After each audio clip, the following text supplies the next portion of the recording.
Hey guys, Jason up, the New 80s Revolution, right back here, where I belong, with another video for you guys. Tonight, we're going to go back to where we left off.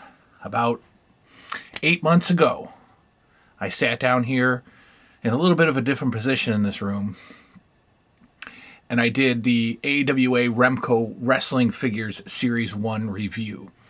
And then the channel morphed into something completely different, and I left that concept behind, or that topic behind. Left you all hanging. How could we just review one series of AWA figures and not the rest?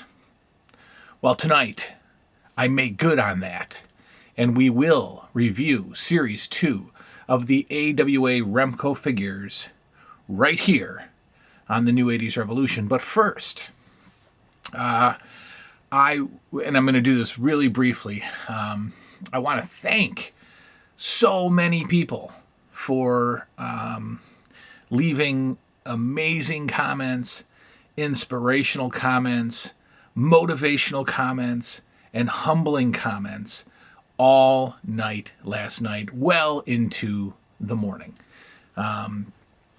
There's too many of you to name.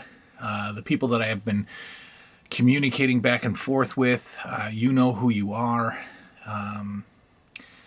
I have responded to every single comment left on the video that I put up last night about the direction of this channel. I've answered every Facebook message. I've answered every text message, every email. So thank you guys. Also, what I want to sort of clear up, again, without going into detail, I have no business talking about anybody else's stuff here. But this, people are like, well, keep your chin up, or that I came across sad last night or upset. I'm upset about the loss of the entertainment that we were putting out to you guys. That's about it. And I learned pretty quickly yesterday that impulsivity has no place in my life. So, the fact that this has ended, everything associated with the new 80s Revolution, as you guys knew it over the past 6 or 8 months, has ended, and that's fine. That's fine. That's a positive thing, based on some of the stuff that went down yesterday. That, I don't need that at all. Also, Patreon patrons. You were donating to a channel that no longer exists. So if I were you, I would contact Mr. Seaver and or go on the Patreon. I don't even know how it works. Go on the Patreon website and cancel your donations. I'm imploring all of you to cancel the donations that you were making to the New 80s Revolution. You will never hear me on this channel ask for any kind of donation. There will be no financial donations. There will be no Patreon account. I sit in front of a camera and I talk about toys. That's free entertainment. Your comments, your support is pay enough. I also have, a career that pays me plenty, and I don't need you guys to feel obligated to donate to a channel. So I would stop the donations, because they're not going to this channel anymore. They're going to my former partner's bank account. So if you want to continue donating to him so that he can get his stuff off the ground and up and running, which I wish him nothing but the best, continue to do that, I suppose. Just so you know, it's not coming to this channel anymore. So that's about all on that. That's about all I'll talk about live going forward. Again, if you have questions, comments, concerns, and you want to talk outside of the YouTube world, obviously by now you know how to get a hold of me. The Facebook account for the New 80s Revolution was trashed.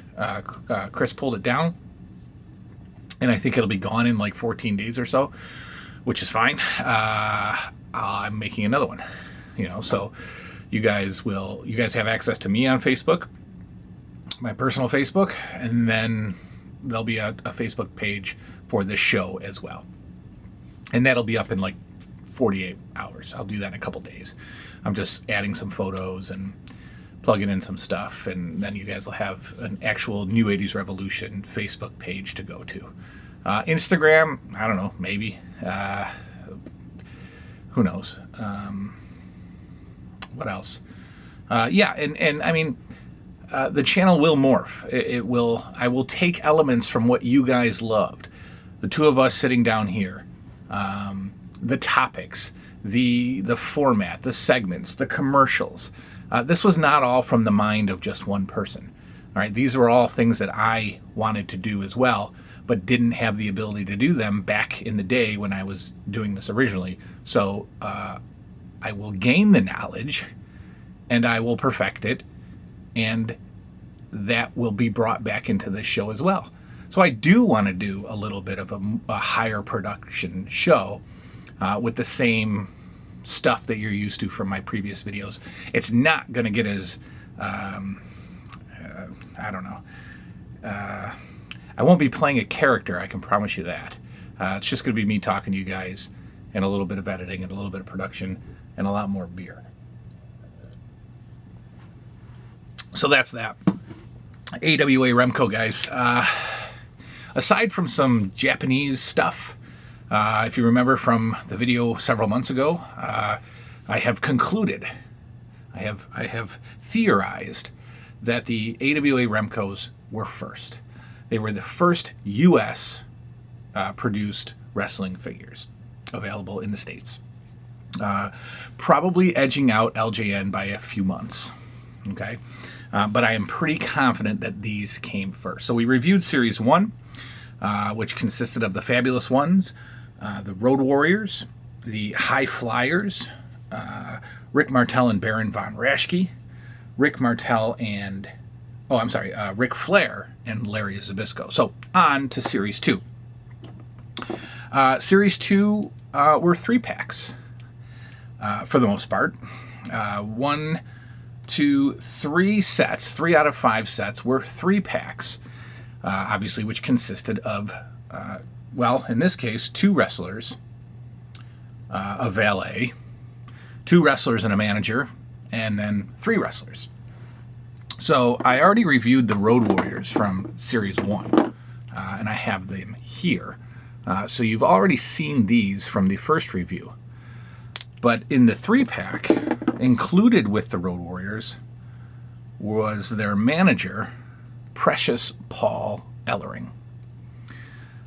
Precious Paul clearly did not deserve this shredded body, but he was actually in pretty great shape. He was a wrestler prior to managing, not a very successful wrestler, but prior to that he was a pretty much world-class bodybuilder, and was always in great shape. What's really exciting about Paul Ellering is that aside from his work after the AWA, in the NWA, he was briefly in the WWF when they brought back the Road Warriors and called them something like LOD 2000 or something. But Paul Ellering is reactivated today.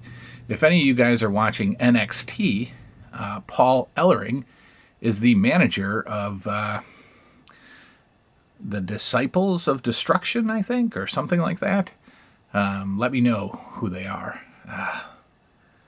Disciples of the Apocalypse? I don't know. Two huge monster guys managed by Paul Ellering. So it's very cool to see him back in the fold, back in the mix. I don't know if that tag team goes up to the WWE, the main roster. I don't know if Paul Ellering will go with them. I don't see why not.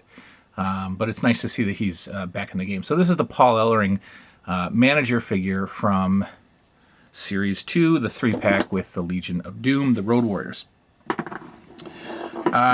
Gorgeous Jimmy Garvin and Steve Regal came in a 3-pack with their manager, valet, if you will, Precious. So gorgeous Jimmy Garvin, Steve Regal.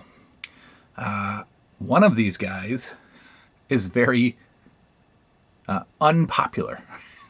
Remember, the AWA pretty much produced figures for guys who may have never, ever, ever gotten that much notoriety. They were in the right place at the right time and very fortunate that they wrestled for the organization, because Steven Regal would have never gotten a figure at all, ever.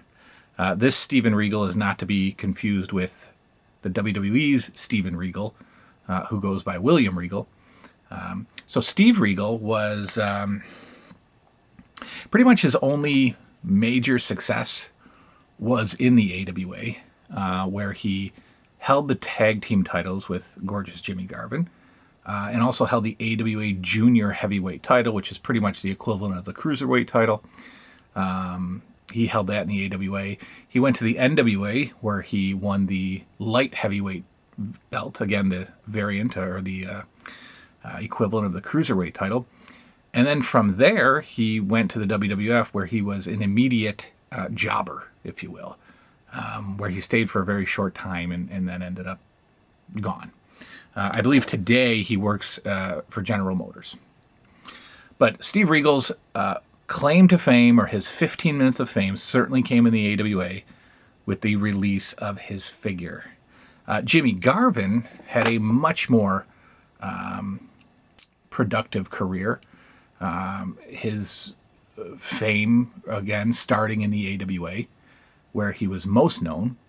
But then he went to the NWA, where he got into a pretty awesome angle in about 1986, when his brother, who was actually his stepfather in real life, Rugged Ronnie Garvin, was feuding with Ric Flair. The Four Horsemen broke Ronnie Garvin's leg, or were attacking Jimmy Garvin or attacking Ronnie Garvin, and Jimmy Garvin made the save. They actually ended up breaking his leg, I think, or Kevin Sullivan was involved in that, but whatever. Jimmy Garvin came to the aid of his brother, Ronnie Garvin, and that was the beginning of his first run as a face, as a good guy. Later on in the NWA/WCW, Jimmy Garvin became a Freebird. That was probably his most famous run in wrestling, was as a member of the Fabulous Freebirds, teaming with Michael Hayes. And a pretty impressive team. Jimmy Garvin was always good in the ring, always fun to watch. And nowadays, he's looks a lot different than his gorgeous Jimmy roots. He has shaved head, he's got the white beard, and he's actually a pilot. And he's married to Patty Garvin, who played Precious in the AWA, and went with Jimmy Garvin to the NWA as well.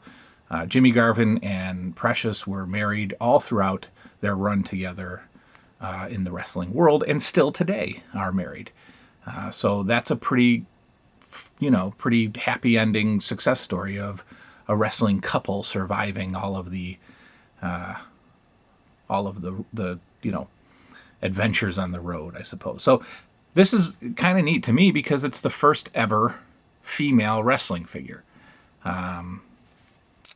Patty Garvin Precious came in the 3-pack, with Steven Regal and Jimmy Garvin. She also came with a spray can, because her gimmick was to spray whatever, perfume, hairspray, mist, water, I don't know, but to spray that around Jimmy Garvin's opponents, kind of like a little bit of the old Gorgeous George gimmick from way back.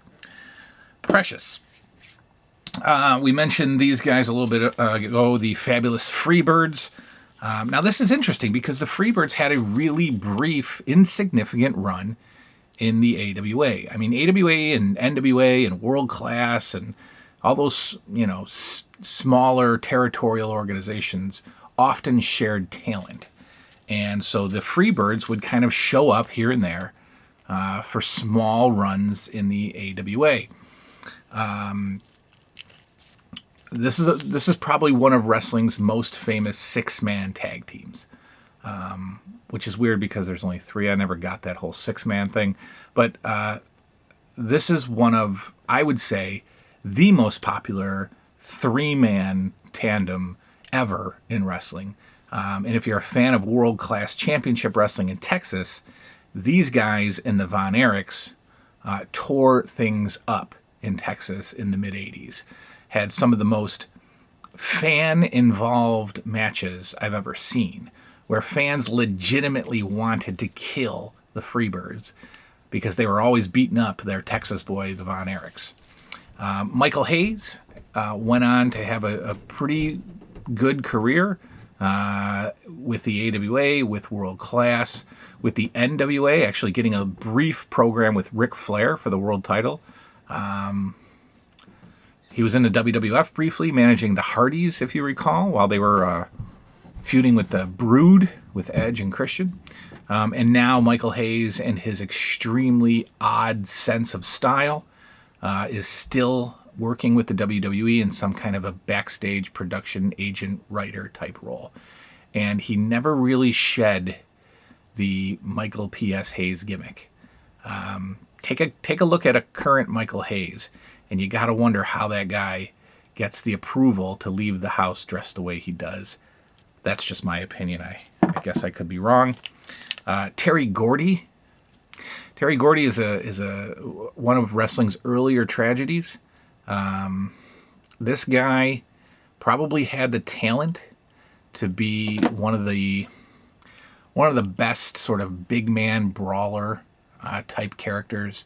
He started very young. All these guys, Michael Hayes, not Buddy Roberts, but Michael Hayes and Terry Gordy started in their late teens in wrestling. And Terry Gordy had everything it took to be a star. Never really got a big run with the WWF.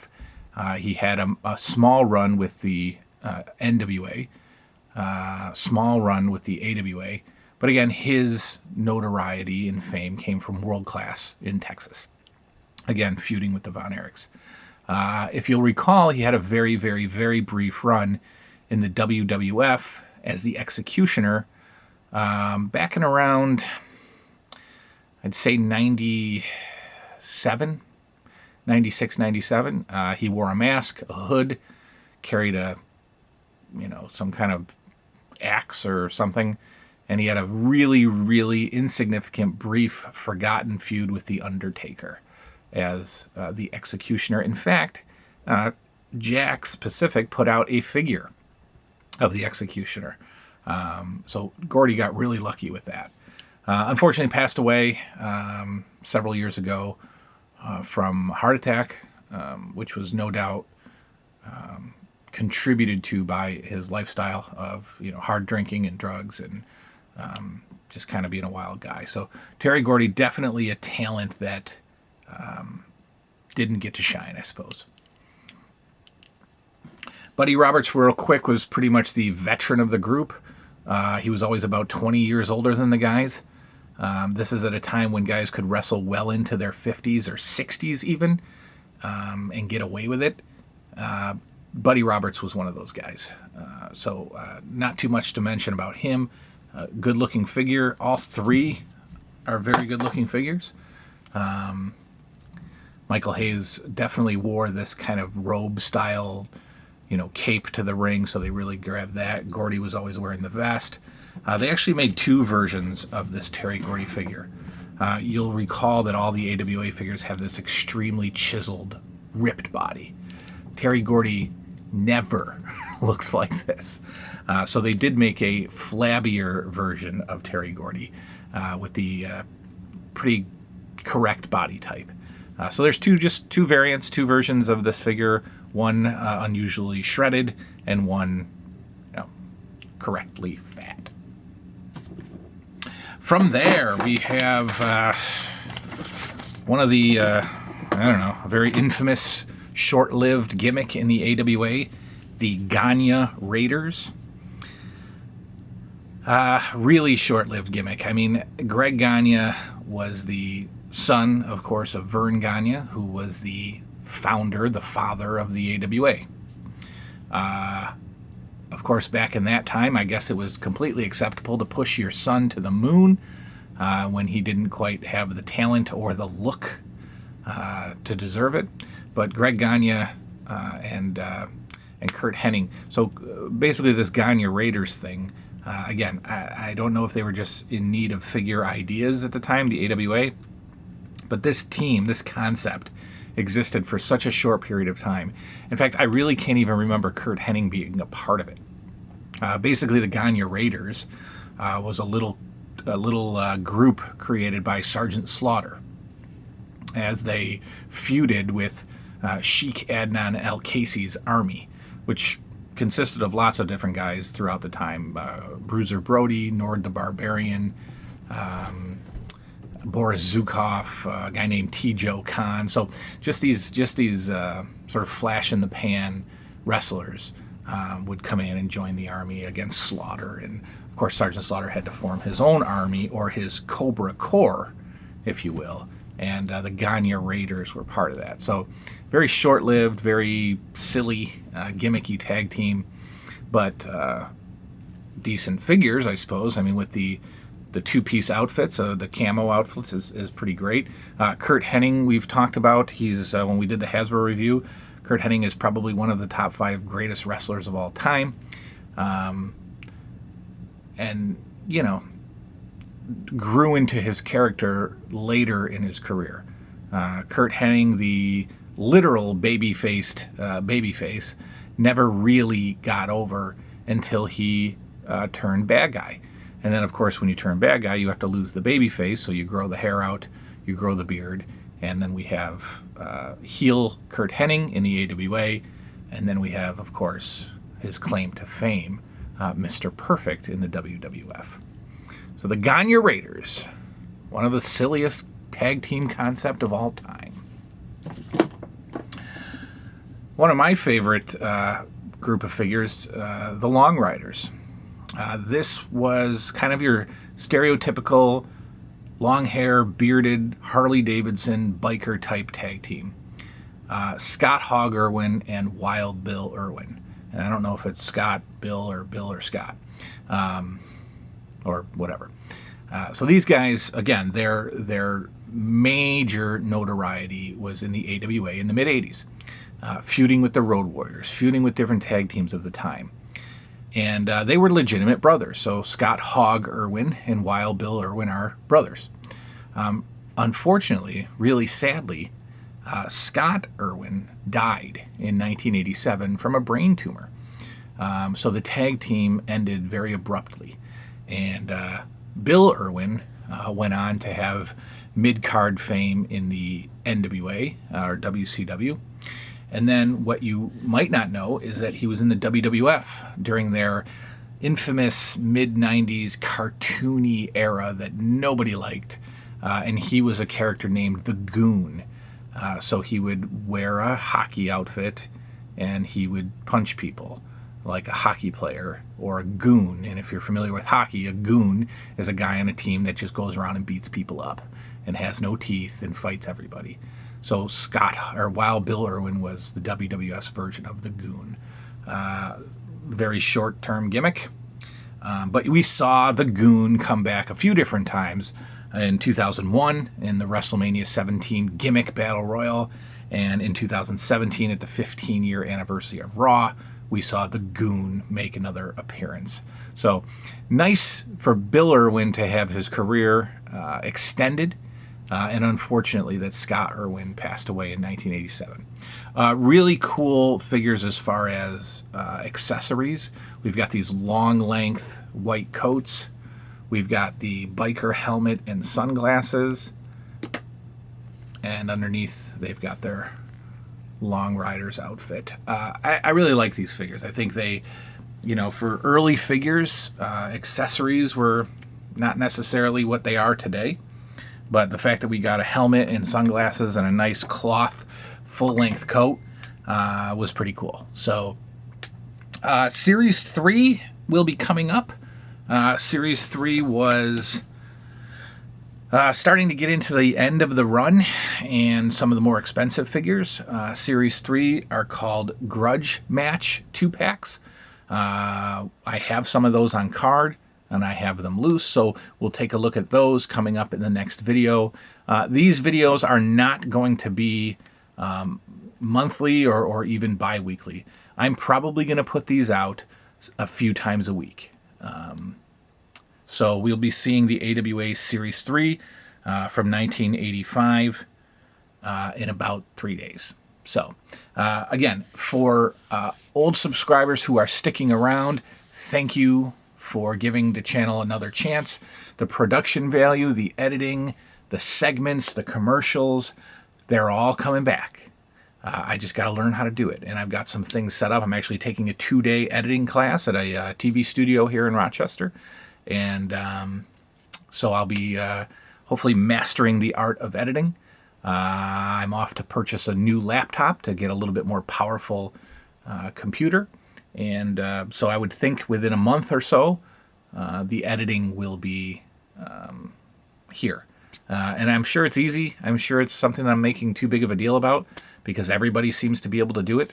I've just never done it, so I wouldn't even know where to begin. But it's coming. And from all of you guys have all said we don't care about the editing, and I appreciate that. But I just want to make it fun. I want to make it a little bit more production, a little bit of what Chris brought to the channel. I'm going to bring to the channel, and you stick around, you will be happy. We'll do live streams, we'll do live shows, we'll do live Q&As. Nothing's going to go away. It might take a little bit to come back, but nothing's going to go away. And I appreciate all your kindness and all your words of support and encouragement. We just did AWA Series 2. We're going to do AWA Series 3 in a couple of days. From there, we're going to talk about ECW figures, and then we're just going to keep going with whatever the heck comes out of my face. See y'all next time on the New 80s Revolution.